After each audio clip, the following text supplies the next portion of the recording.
జై శ్రీరామ్. బ్రాహ్మణులందరికీ నమస్కారము.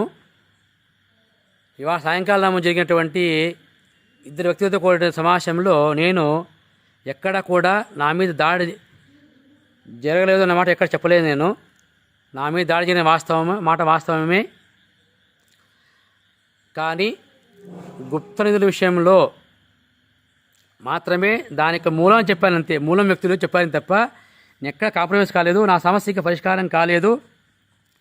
నాకెవరు ఎమ్మెల్యే గారు కానీ వాళ్ళ పార్టీ వాళ్ళు కానీ ప్రభుత్వం కానీ ఎవరు నాకు ఎటువంటి హామీ ఇంకా ఇవ్వలేదు. కాబట్టి సమస్య పరిష్కారం కాలేదు. తాత్కాలికమైన ఒక బ్రేక్ పడింది అంతే సమస్యకు. ఇవాళ వచ్చిన వ్యక్తులు నేను చాలా స్పష్టంగా చెప్పాను.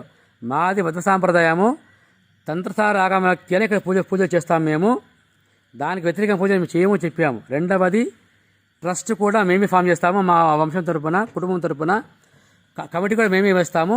దాంట్లో ఎమ్మెల్యే వాళ్ళు సహకరించాలి చెప్పాను తప్ప ఎమ్మెల్యే వాళ్ళ కమిటీకి సహకరిస్తాను చెప్పలేదు. రెండవది, ఎమ్మెల్యే వాళ్ళమ్మ తప్పు చేయలేదు అన్నమాట ఎక్కడ చెప్పలేదు నేను. ఖచ్చితంగా వాళ్ళమ్మ చెప్పుడు మాటలు విని మా మీద దాడి చేయించింది. ఇది వాస్తవం. ఇందులో అనుమానం ఎక్కర్లేదు ఇందులో. ఎందుకంటే చెప్పుడు మాటలు ఎవరు పడిపోకూడదు. మీకు ఏమన్నా అటువంటి సమస్య వస్తే నేనుగా వాళ్ళు సంప్రదించాలి మా మీద అనుమానం వస్తే. కానీ కొందరు వ్యక్తులు మా మీద దాడి చేసింది వాస్తవం. ఇన్ని అటువంటి అనుమానం ఒక్కర్లేదు. వాళ్ళ పేరు ఎక్కడ చెప్తాను అడిగితే నేను.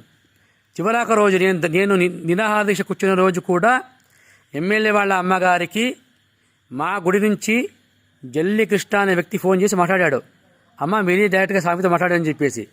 ఆమె చెప్పిన మాట ఏంటంటే, బ్రాహ్మణుడికి మేము టైం ఇవ్వము, ఇప్పుడు మీకు 18 టైం ఇచ్చేసాము, బ్రాహ్మణుడు అంటే కొండ తిప్పేసేయండి అని చెప్పేసి ఎమ్మెల్యే వాళ్ళ అమ్మగారు చెప్పిన మాట వాస్తవం. ఎమ్మెల్యే వాళ్ళమ్మ చెప్పింది మాట వాస్తవం. ఇందటో అనుమానం అక్కర్లేదు.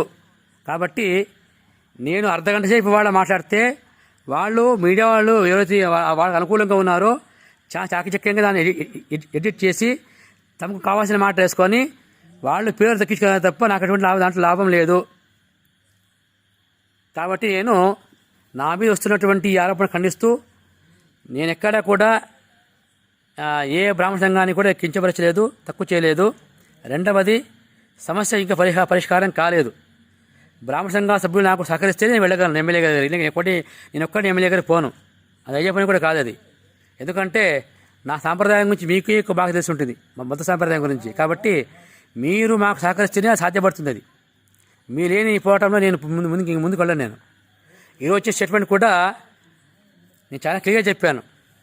ఒక ఎంక్వైరీ కమిషన్ ఏమని చెప్పాను ఈ గుడి ఆదాయం మీదంతా. కాబట్టి పూర్తిగా నేను ఎవరిని కూడా తక్కువ చేసి మాట్లాడలేదు, పోరాటం ఆగలేదు. నాకు ఎటువంటి పరిష్కారం నాకు ఎటువంటి పరిష్కారం నాకు లభించలేదు. కాబట్టి మీరందరూ సహకారం నాకు పూర్తి కావాలని మనస్ఫూర్తి కోరుకుంటున్నాను. ఇంకా ఏమైనా అనుమానాలు ఉంటే ప్రశ్నించి నేను సమాధానం ఇస్తాను. జై హింద్.